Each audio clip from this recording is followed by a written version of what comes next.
आपको तकलीफ़ इसलिए दी है कि नाज़रीन के साथ शेयर किया जा सके कि ये मामला दरअसल में है क्या, और फिर इसमें कानूनी पेचीदगियाँ अगर हैं तो वो क्या हैं, अगर कहीं पे कोई किसी बात में सुकम रह गया है तो वो क्या है।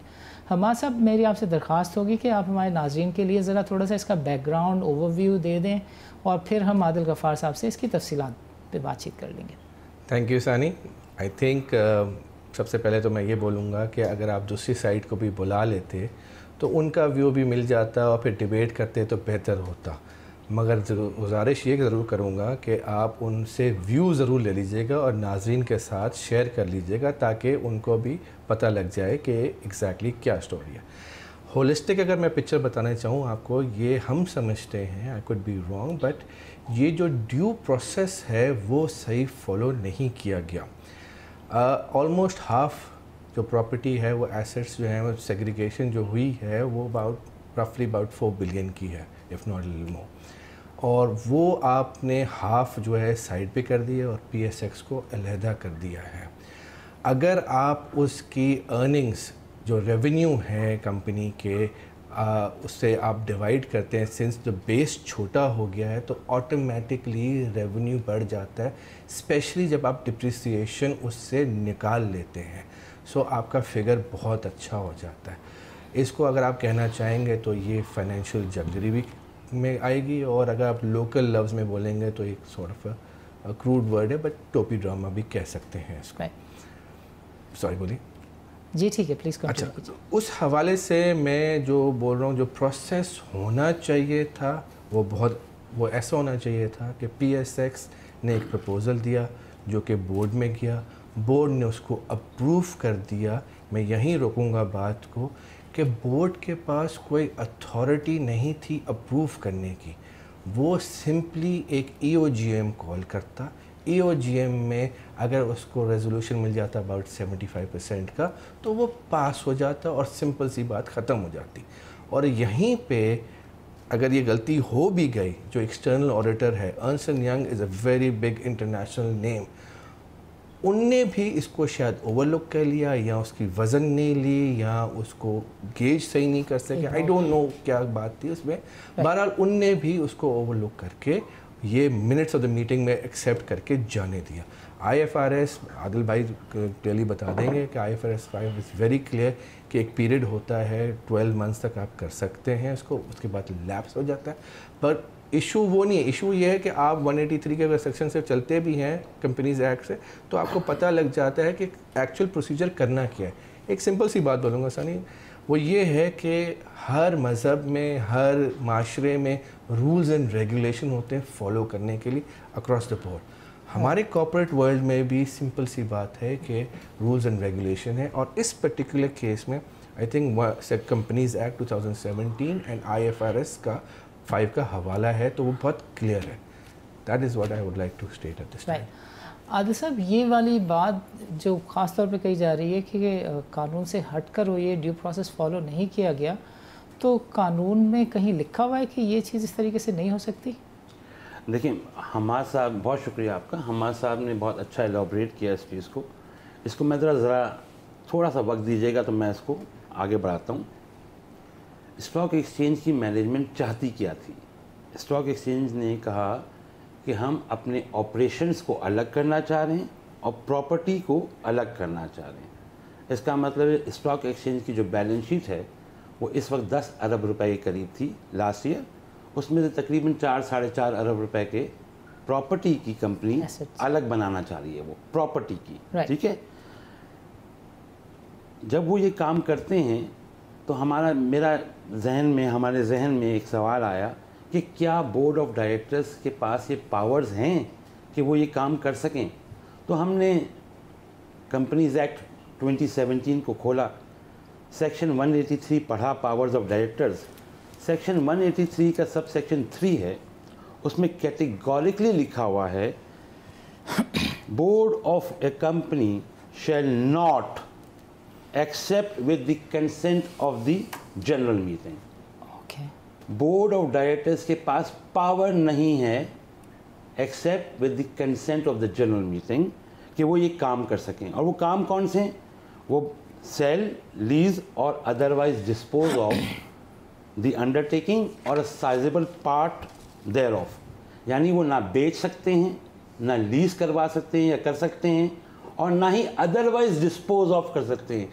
अब अदरवाइज डिस्पोज ऑफ के अंदर अगर मैं मज़ीद घुसना चाहूँ तो मुझे कंपनीज एक्ट 1913 में जाना पड़ेगा। जब मैं कंपनीज एक्ट 1913 में जाके उसका ये सेक्शन कोड देखता हूँ, पावर्स ऑफ डायरेक्टर्स का। आदिल साहब, मैं एक क्लैरिटी ले लूँ, इफ़ यू डोंट माइंड। जी जी श्योर। ये बताएं कि ये डिस्पोज ऑफ तो नहीं है, they are just spinning off another company. मैं वहीं आ रहा था। जब मैं अदरवाइज डिस्पोज ऑफ की डेफिनेशन में अंदर घुसता हूँ, तो पिछले कंपनीज एक्ट 1913 में वर्ड लिखा हुए थे ट्रांसफ़र। ओके, अब आप समझ गए मेरी बात कि देखें, ये है तो ट्रांसफ़र ना, इस बैलेंस शीट से निकलकर एक नई कंपनी बनेगी। राइट, ठीक है। और होगा क्या सानी साहब, अगर आप ये पास फ़र्ज़ करें इस वक्त 1 मिलियन शेयर्स हैं पाकिस्तान स्टॉक एक्सचेंज के, तो कैपिटल रिडक्शन में जाएगी ये कंपनी और आपसे 5 लाख शेयर वापस ले लिए जाएंगे और आपको उस नई कंपनी का PSX रीट कंपनी का, फॉर एग्जांपल जैसे इस्लामाबाद रीट कंपनी है, इसलिए मैं नाम ऐसे ही दे रहा हूँ, PSX रीट कंपनी के 5 लाख शेयर दे दिए जाएंगे। आप एज अ शेयर होल्डर वहीं खड़े हुए, लेकिन पाकिस्तान स्टॉक एक्सचेंज में अब इस एसेट के ऊपर डेप्रिसिएशन चार्ज नहीं हो सकता। ये IFRS international financial reporting standard number 5 की रिक्वायरमेंट हो गई। इस वजह से ये डेप्रिसिएशन चार्ज नहीं होगा, तो उनकी प्रॉफिटेबिलिटी बढ़ जाएगी, अर्निंग पर शेयर बढ़ जाएगी। लेकिन दर हकीकत, और एक तो ये एंगल आ गया कि वो आदिल साहब इसमें क्या मसला है यार, अगर मैनेजमेंट 1-2-4 बोनस ले जाती है, वो थोड़ी सी नेकी कर रही है, मेहनत कर रही है, इसमें आपको प्रॉब्लम है? सर पहले मुझे याद पड़ता है पिछले ज़माने में, मुझे इस बार का तो नहीं पता, लेकिन पिछले जो MD गुजरे हैं उनके कॉन्ट्रैक्ट में शायद ये था कि मार्केट की प्राइस कितनी होगी स्टॉक एक्सचेंज के शेयर की, उस पर, और अर्निंग कितनी होगी उस पर उनके बोनसेस वगैरह जो थे वो अटैच होते हैं नॉर्मली। लेकिन सर देखें, ये नेकी भी आप लोगों ने की कि 28 रुपये की वैल्यूएशन आप ही के दोस्त बैठे हुए थे जिन्होंने की थी, और आज आप देख लें क्या किया हुआ है बाज़ार का हाल। और बाज़ार तो माशाल्लाह अच्छी 1 महीने से, बट PSX के शेयर का आपने जो हाल किया हुआ है उसका भी जवाब देना होगा सर आप लोगों को। सर बिल्कुल, इसी वजह से मैं कह रहा हूँ ना कि ये जो चीज़ें आ रही हैं ना, ये चीज़ें कॉन्फिडेंस को शैटर कर रही हैं। बिल्कुल ठीक। ये चीज़ें नहीं होती हैं तो कॉन्फिडेंस बढ़ जाता। अब देखिए, बोर्ड के पास तो ये पावर नहीं था, ठीक है, बोर्ड। और अच्छा, इसमें और मज़ीद इस सेक्शन को अगर हम और इवेल्युएट करें तो उसमें साइजेबल पार्ट को डिफाइन किया है कंपनीज एक्ट ने, और वो कहता है किसी भी एसेट का 25% से ज़्यादा आप नहीं बेच सकते। Sell, lease, or otherwise dispose. Even transfer. Even transfer without the approval from the general body. अब जब जनरल बॉडी में आप जाते हैं, मैं हमाद की बात को और आगे करता हूँ, आप जब जनरल बॉडी में जाते हैं तो आपको मिनिमम 75% वोटिंग पावर चाहिए, क्योंकि ये चीज़ स्पेशल बिजनेस में आएगी, इसके लिए स्पेशल रेजोल्यूशन बनेगी। स्पेशल रेजोल्यूशन को पास करने के लिए मिनिमम 75% की रिक्वायरमेंट है, कानून की रिक्वायरमेंट है। Section 2 subsection 66। जी ठीक है सर, तो ये रीज़न है। अब हुआ क्या कि मेरा ये ज़ाती तौर पर ख्याल है कि ऑडिटर्स ने, ख्याल नहीं, मैंने पढ़ा उनकी ऑडिटर्स की रिपोर्ट को, ENY की रिपोर्ट है, उसमें उन्होंने लिखा है कि हमने मैनेजमेंट से इंटरव्यू लिया और मैनेजमेंट से डिस्कशन की। उन्होंने मैनेजमेंट की lift off incorporation, well of incorporation को लिफ्ट नहीं किया। अगर वो वेल ऑफ इनकॉर्पोरेशन को लिफ्ट करते तो उस तारीख को 19 जून 2019 को स्टॉक एक्सचेंज के शेयर्स की जो कंपोजिशन की कैटेगरी थोड़ी सी ज्यादती कर रहे हैं। You have gone to ENY और आप ऑडिट कमेटी को की बात नहीं करना चाहते? नहीं, मैं वहाँ पे भी आऊँगा सर, मैं वहाँ पे, क्योंकि ये AGM में सवाल उठा था, ENY से सवाल भी किया गया था। सारी चीज़ें ऑडिट कमेटी से गई और ऑडिट कमेटी ने थ्रू की, एंड सॉरी टू से आप ही लोग बोर्ड में बैठे होते हैं, कोई सारे के सारे चाइनीज़ पे नहीं डालें ये बात। नहीं, माजरत के साथ हम लोग बोर्ड पर नहीं हैं। Stock brokers can not be on the board of board I mean to say they belong to you. They are part and participant of the broker community. नहीं सर, वो how could you? वो एक अलग topic है। देखिए वो कानून में लिखा हुआ इंडिविजुअल, आबिद भाई ने शेयर छोड़ दिए, शहजाद ने शेयर छोड़ दिए, but how could they do it? They are part of it. Equilibrium है ना, देखें आप, इन इक्विलिब्रियम है बोर्ड के ऊपर। आप देखें बोर्ड की 100% शेयर होल्डिंग पर 14 डायरेक्टर हैं, 7 डायरेक्टर्स इंडिपेंडेंट हैं, तो 7 इलेक्टेड हैं। इन 7 इलेक्टेड में से 40% की बेस पर 4 सीटें चाइनीज को दी गई। मुझे बता दें नॉमिनेशन कमेटी में कौन है जो इंडिपेंडेंट डायरेक्टर्स को नॉमिनेट करती है, बताएं सर। ये तो PSX की मैनेजमेंट आपको बता सकती है। I don't think this is a right and valid argument. You happen to be a key stakeholder, you take all the decisions, और अब वो लोग कह रहे हैं कि हाथ हो गया है तो नाउ यू आर सेइंग नहीं, नॉट एट ऑल। हम अपनी जिम्मेदारी से पीछे नहीं हटेंगे, इसीलिए पॉइंट हमने रेज किया कि ये फाइनेंशियल जगलरी को रोका जाए। नहीं सर, मुझे ऑडिट कमेटी के बताएं कि how come this went through audit committee.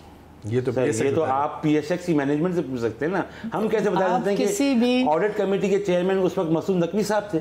Sir वो तो पॉलिसी बोर्ड के चेयरमैन हैं, उनके लिए मैं क्या कह सकता हूँ। मुझे ये बता दें कि किसी एक बोर्ड मेंबर ने जो ब्रोकर कम्युनिटी से रिलेट करता है, किसी एक से आपने बात की? जी, मैंने AGM में खड़े होकर ये सवाल किया और बोर्ड मेंबर्स ने, मेरा ख्याल है इस पे किसी ने, बट डिड यू आस्क कि यार आप बोर्ड में बैठे हुए थे, ऑडिट कमेटी ने इसको नहीं देखा? उनके पास जवाब नहीं। जी, उनके पास जवाब नहीं सर इस बात का। ओके। और उनको लिफाफा लेटर भी दिया गया था कि ये सवाल जवाब है। देखिए लिफाफों के तो बहुत सारे मसाले, वो लिफाफे की बात नहीं हो रही। मैं आपको बता दूं बड़ा साफ कि मैं इस प्रोग्राम के रेफरेंस से भी कह रहा हूँ, and I am going to talk to Farooq कि वो हमें अपना व्यू दें, हमसे बात नहीं करना चाहते तो रिकॉर्डेड व्यू भेजें, बिकॉज ये हमारा और लोगों का हक है, शेयर होल्डर्स का हक है कि वो उसके ऊपर क्लैरिफिकेशन इशू करें। सर गोइंग फॉरवर्ड मैं आपको एक बात बता दूं। जी सर। गोइंग सो ऑडिट में वी आर एग्रीइंग कि it was a lapse from audit side. या ऑडिट कमेटी का तो लैप्स हुआ है, क्योंकि उन्होंने, चूंकि एक नॉर्मली एक चक्कर ही होता है नॉर्मली कि एक रूटीन है, एक ऑडिटर जब किसी कंपनी में जाता है, फॉर एग्जांपल मैं नाम लूँगा, मकसद कुछ और है, लकी सीमेंट है, या DG खान का ऑडिटर जब जाता है DG खान में ऑडिट करने के लिए, तो उसके जब ऑडिटर जाता है तो उसको पता होता है कि इसके स्पॉन्सर के पास एटलीस्ट 51% होल्डिंग है। इसलिए वो जो भी मैनेजमेंट डिसीजन लेगी वो मेजर शेयर होल्डर का डिसीजन होगा। लेकिन इस चक्कर में इस कंपनी में जब ऑडिटर ने ये डिसीजन को देखा तो उसने अगर लिफ्ट ऑफ इनकॉर्पोरेशन की व्हील को लिफ्ट कर लिया होता तो उसको मालूम चल जाता कि किसी के पास भी 51% शेयर होल्डिंग नहीं है। मैं ज़रा शेयर कर लेता हूँ अपना स्टेटिस्टिक्स। 19 जून 2019 के हैं कि चाइनीज़ के पास 40% था, फॉरेन शेयर होल्डिंग जो थी 15.05% थी, और लोकल पाकिस्तानी शेयर होल्डिंग 44.95, तो मुख्तसर 45, 15 एंड 40% जो थी होल्डिंग। तो किसी के पास भी 75% नहीं था ना सर। जो नॉमिनेशन कमेटी है यही तो अक्सरियत एक्चुअली बनाती है। अब तो SEC भी बीच में नहीं रहा। You people decide and nominate people from right, centre, left, everybody, management के लोग, और क्या 4 चाइनीज़ और मैनेजमेंट के लोग ये सब कुछ कर रहे हैं। Are you asking me to go to the court and challenge this? आपका प्रेरोगेटिव है, आप कर सकते हैं। Any Pakistani should do this. Any Pakistani can do this basically. नाज़रीन, वक्त हुआ एक वक्फे का। हमाद साहब और आदिल साहब हमारे साथ ही रहिएगा। वक्फे के बाद हम गुफ्तगू जारी रखेंगे।